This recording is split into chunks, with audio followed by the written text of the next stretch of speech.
Good morning, everybody. It's May 24th. It's hard to believe we're still doing it this way. And with the sun shining outside, maybe you've been like us. You've been outside mowing the grass, going for a walk, getting a little bit of sunburn, thinking we can't be very long still doing this. We need each other. We need to get together. And I want us to look this morning at a lesson out of Psalm 37. If you would be turning to that, I'm going to spend the whole time pretty much looking in this psalm. This is a psalm of David, and it is a psalm like several where there's that warning about don't look at everybody else, and don't certainly compare yourself with those who seem to be living with no care about God. And as Christians, we have to be careful, and I think that's kind of a relevant thing right now too. We look out the windows, we think about our friends, we think about our family, especially in our church family, and think about how long, oh Lord, are we going to wait? And just like the souls under the altar that had been slain in Revelation, God tells them, you're going to have to wait a little longer. So maybe this lesson out of Psalm 37 today will be a little bit of an encouragement and a reassurance that we need to keep on keeping on, no matter what the situation. David was a man that was pursued, that had competing interests throughout the land of Israel during his day. There were those who were wicked that seemed to be prospering. There were neighboring countries that were constantly tempting them, trying to draw them away. And Psalm 37 is one that just says, get your feet back on the ground and remember the purpose and the calling that you have. And it's a good one. Okay, Psalm 37. I'm going to just read the first 8 verses or so, and then we'll talk about some of these. It says, do not fret because of evildoers, nor become envious of the workers of iniquity, for they shall soon be cut down like the grass and wither as the green herb. Trust in the Lord and do good. Dwell in the land and feed on his faithfulness. Delight yourself also in the Lord, and he shall give you the desires of your heart. Commit your way to the Lord. Trust also in him, and he shall bring it to pass. He shall bring forth your righteousness as a light, and your justice as the noonday. Rest in the Lord and wait patiently for him. Do not fret because of him who prospers in his way, because of the man who brings wicked schemes to pass. Cease from anger and forsake wrath. Do not fret, it only causes harm. There's some other instructions that are here, but this psalm is one that is full of these admonitions. And if you'll notice, in a lot of our Bibles, especially if if it's laid out where the verse starts its own paragraph, as it were. Some of the Bibles nowadays, and I've got a study Bible this way that does it in paragraphs, and so the verses are buried within the text. And if I'm ever extra slow at getting to a verse standing up front, that's usually why. It's not right along the edge. But if your verses start along the edge in chapter 37, there are a lot of these admonitions that are here that are worth drawing a little bit of attention to. And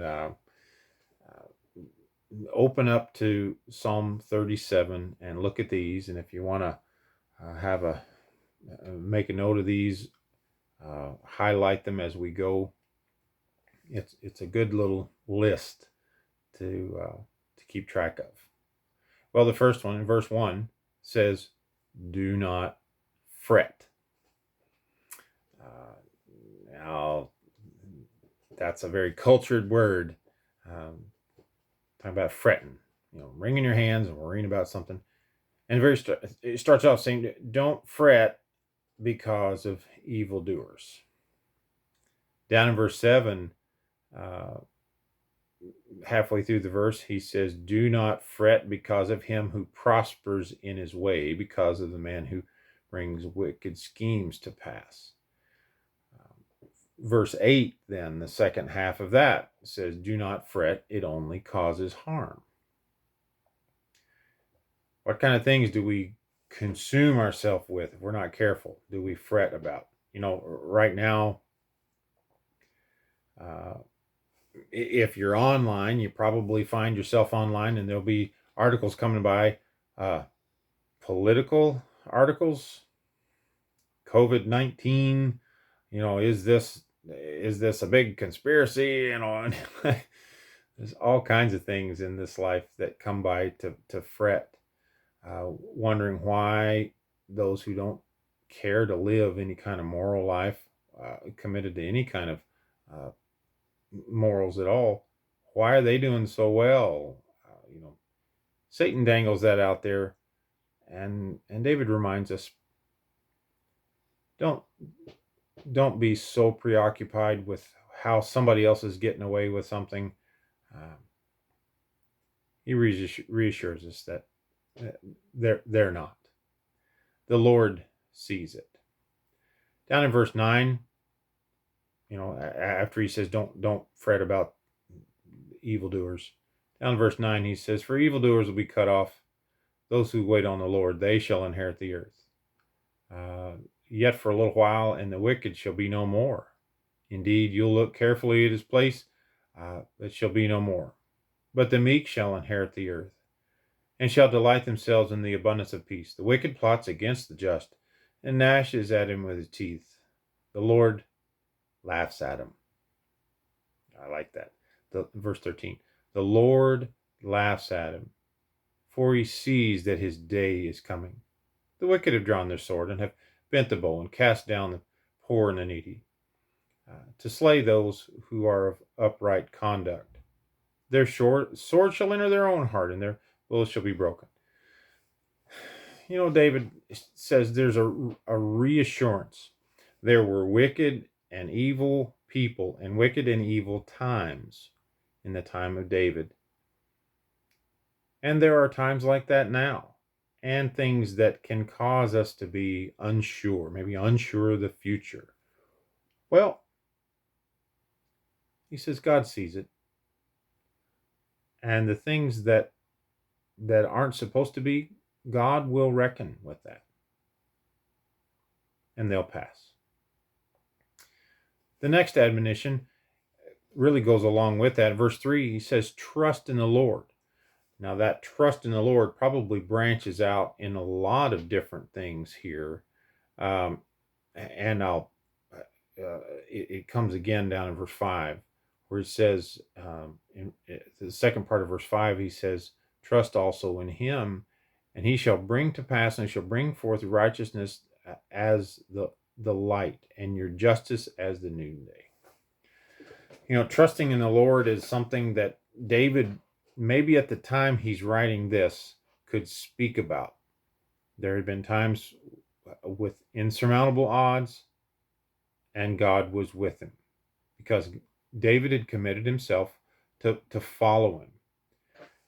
There's a couple of things about that I think that are good, and I'm going to jump around in our passage here. Over in verse 25, talking about trust. This is beautiful. Verse 25, David says, "I've been young, and now I'm old. Yet I have not seen the righteous forsaken, nor his descendants begging bread. He is ever merciful and lends, and his descendants are blessed." David how would we say that? I've been around a long time, and things work out for those that are following the Lord. Just trust in Him. The next thing that we see, the next admonition, is one that the Israelites would have really rung a bell with them. Verse 3 says, "Trust in the Lord and do good, and dwell in the land, and feed on His faithfulness." So much about their identity, their history, had been, of course, receiving the promised land, and they did. That promise was fulfilled, and there they are in it. And the idea of stay with God. Abraham had gone down to Egypt, but when it came time for Isaac to have a wife, he said, "There's no way I'm letting Isaac leave the land." That's a big deal throughout their history. And then finally, the descendants receiving the promised land. This idea of dwell in the land and feed on His faithfulness. You see over in verse 27, it says, "Depart from evil and do good, and dwell forevermore." You think about their history, the 10 Commandments. Honor your father and mother, that your days may be long on the earth. You dwell in the land which you go to possess. It's important. Dwell forevermore. The Lord loves justice and does not forsake His saints. They are preserved forever, but the descendants of the wicked shall be cut off. The righteous shall inherit the land and dwell in it forever. There is a reassurance. That's part of that trust verse of verse 3. Okay, verse 4. Psalm 37, verse 4 says, Delight yourself also in the Lord, and He shall give you the desires of your heart. What a beautiful picture. To be happy to belong to the Lord. Over in verse 23, it says, "The steps of a good man are ordered by the Lord, and He delights in His way." Now, I think David is speaking from again, a voice of experience. There have been times in David's life when David hadn't made it a priority and had stumbled and blundered, but had always wanted to. And verse 23 and 24, beautiful, read together. It says, "The steps of a good man are ordered by the Lord, and He delights in his way. Though he fall, he shall not be utterly cast down, for the Lord upholds him with His hand." Have you stumbled? Have you blundered? Have I sinned myself? Have I caused somebody else to stumble and fall? What are the things that we think of in this sense? He says, if you're down, if you have stumbled, by ordering your steps to the Lord won't let you stay there. It says, "The steps of a good man are ordered by the Lord. He delights in his way. Though he fall, he shall not be utterly cast down, for the Lord upholds him with His hand." Beautiful. Down in verse 7, you have the phrase, "Rest in the Lord and wait patiently for Him." Have you been growing impatient in the last little while? I have. I think others have too. And regardless of what happens around us, there is a reassurance to make sure that we're not losing our focus on who's really in charge. It says, "Rest in the Lord and wait patiently for Him." Now, the rest of that's again one of those do not fret verses. Do not fret because of him who prospers in his way. So don't take off thinking about, but what about somebody else? Down in verse 16, it says, a little that a righteous man has is better than the riches of many wicked. It says, count your blessings. Be so busy counting your own blessings, realizing that what you got from God outweighs any advantage anyone else could have. So many of these are a frame of mind. In verse 8, I think, comes to a big one as well. When we are impatient, when we're trying to trust in ourselves, when we're trying to look out for ourselves, when our delights and our aims might be directed somewhere else. He says, cease from anger and forsake wrath. David says, hey, Mike, take a breath, right? Cease from anger and forsake wrath. Do not fret. It only causes harm. And that all of these are part of a healthy regimen, a healthy mental attitude that comes.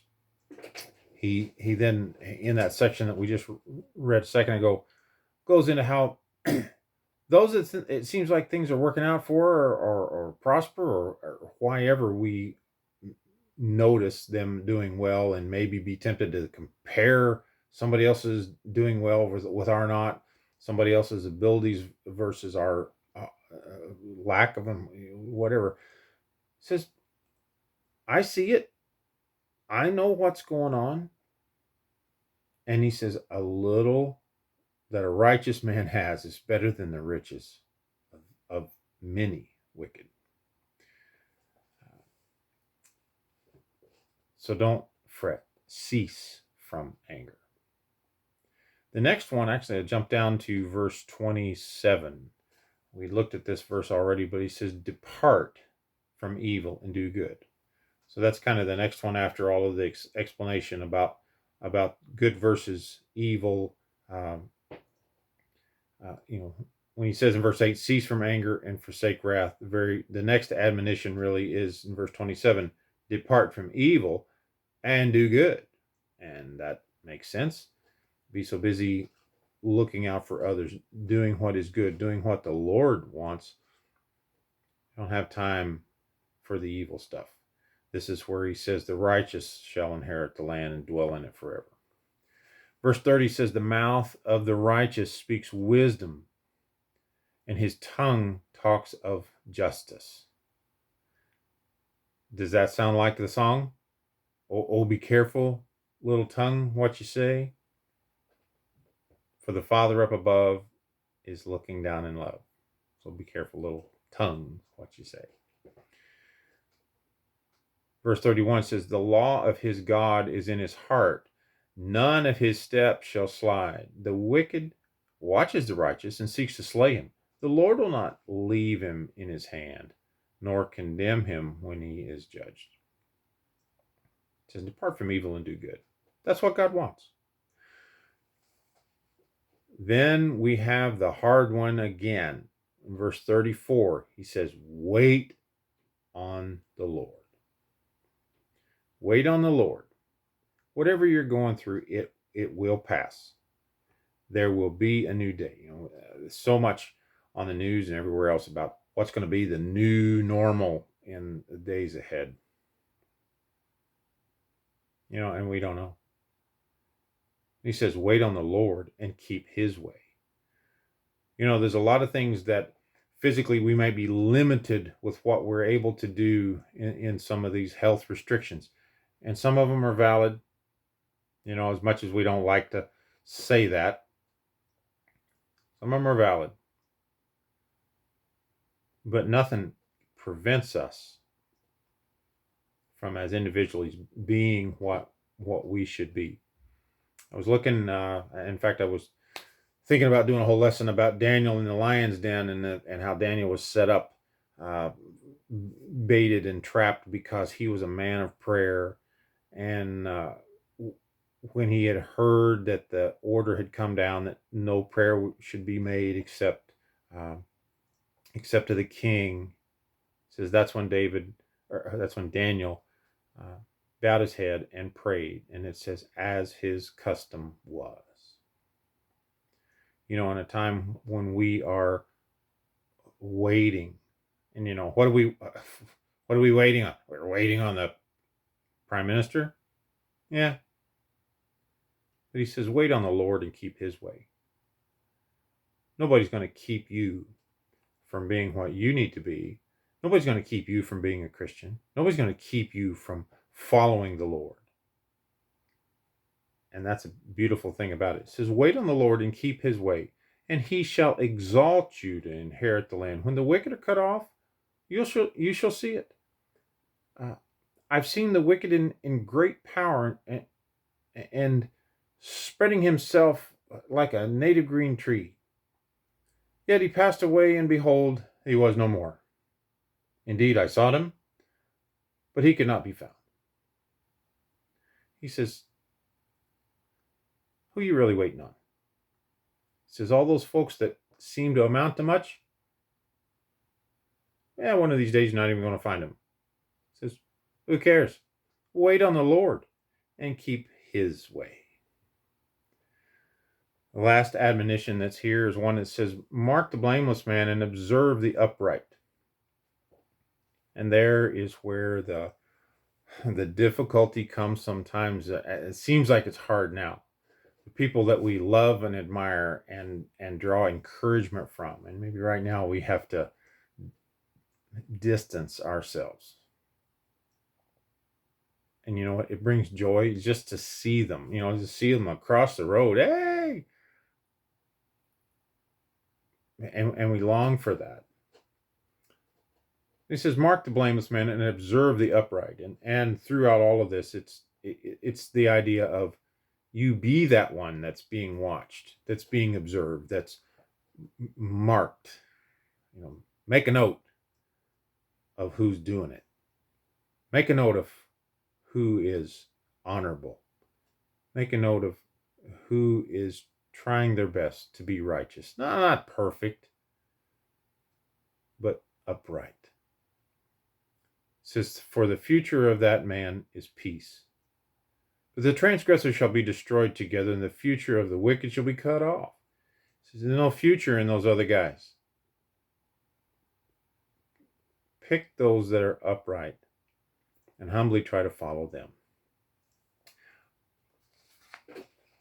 I had an article online that came. I'm not sure who posted it, but it's from a periodical called The Stream. It is a pro-life advocacy group. But anyway, this article is about an atheist who has written a book called How the Christian Revolution Remade the World. And this is telling about how this guy that's an atheist that doesn't believe in God is like a lot of folks that are all of a sudden realizing, as the world drifts away from Christianity, the alternative is worse. It's just interesting from somebody that doesn't claim to believe in God. Says, I think I'm seeing the value in it. And I just thought this is interesting, and maybe this applies a little bit here. It says, while studying the ancient world, Tom Holland realized something. Simply, the ancients were cruel. Their values utterly foreign to him. It says, the Spartans routinely murdered imperfect children. The bodies of slaves were treated like outlets of the physical pleasure of those with power. Infanticide was common. The poor and the weak had no rights. He says it was Christianity. Christianity revolutionized sexual relationships, marriage, waiting till marriage, demanding that men control themselves and prohibiting all forms of rape. Christianity confined sexuality within monogamy. Says it's ironic that these are the very standards of which Christianity is made fun of for now. It says Christianity elevated women. In short, Christianity utterly transformed the world. It says, in fact, Holland points out that without Christianity, the Western world would not exist. Even the claims of the social justice warriors who despise the faith of their ancestors rests on a foundation of Judeo-Christian values. It says those who make arguments based on love or tolerance and compassion are borrowing fundamentally Christian arguments. They're misusing them for their own reason, but anyway, you don't find those topics in the world. Goes on to say, if the West had not become Christian, Holland writes, no one would have gotten woke. And it's like, no. Don't blame the tree huggers on the Christians now. Come on. But this whole thing is about people that aren't Christians that are all of a sudden realizing, hey, maybe this has got some value to it. A fellow named Doug Murray says he's a conservative author and columnist, also an atheist. Says in recent years, however, he started to warn that the decline of Christianity is a dangerous thing. Says society now faces three options. First, Murray says it is to reject the idea that human life is precious. Another is to work furiously to nail down an atheist version of the sanctity of the individual. And if that doesn't work, then there's only one other place to go, which is back to faith, whether we like it or not. So see, an honest atheist says, if you think that there's something worth living for, or any life has value, why? Unless it's God that made it precious.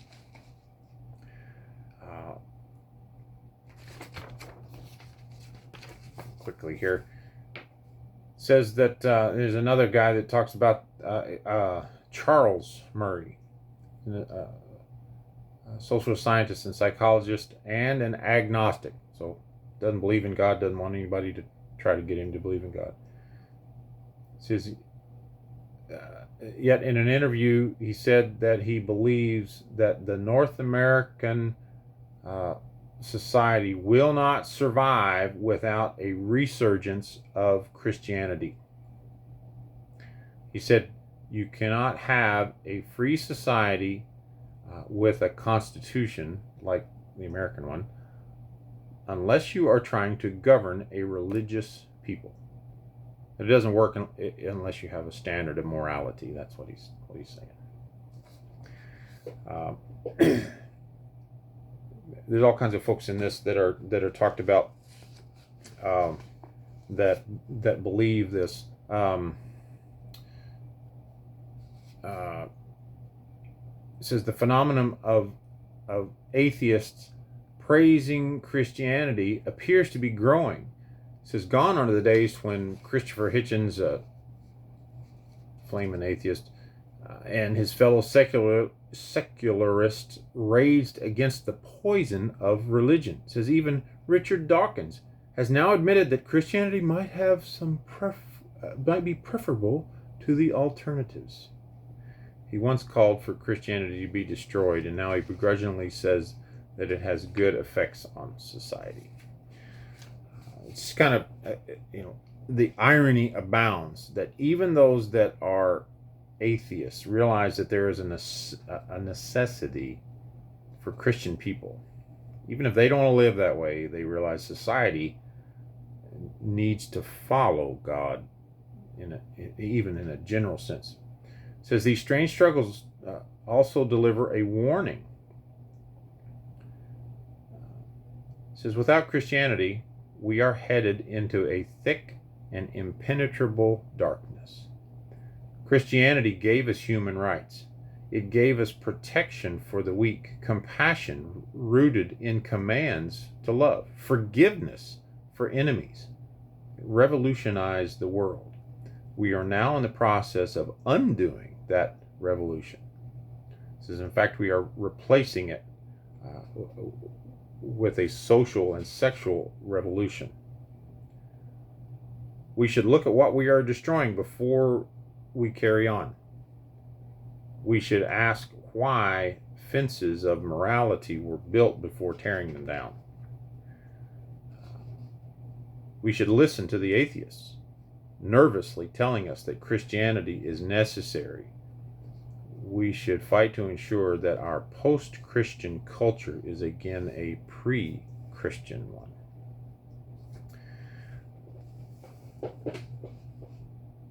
Throughout time, there are folks who are honestly telling us right now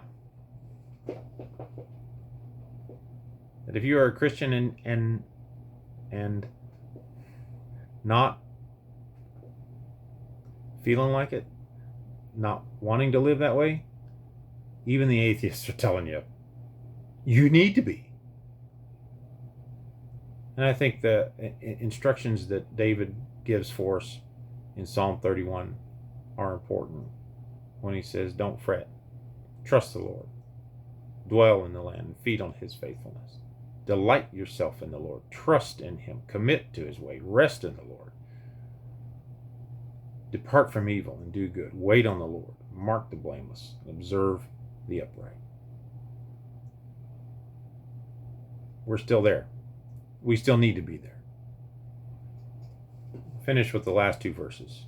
It says, but the salvation of the righteous is from the Lord. He is their strength and in their time of trouble. And the Lord shall help them and deliver them. He shall deliver them from the wicked and save them, because they trust in him. Pray that today and every Lord's Day, we want to be the ones to say we want to wait on the Lord and keep his way. God bless you today and every day till we see you again.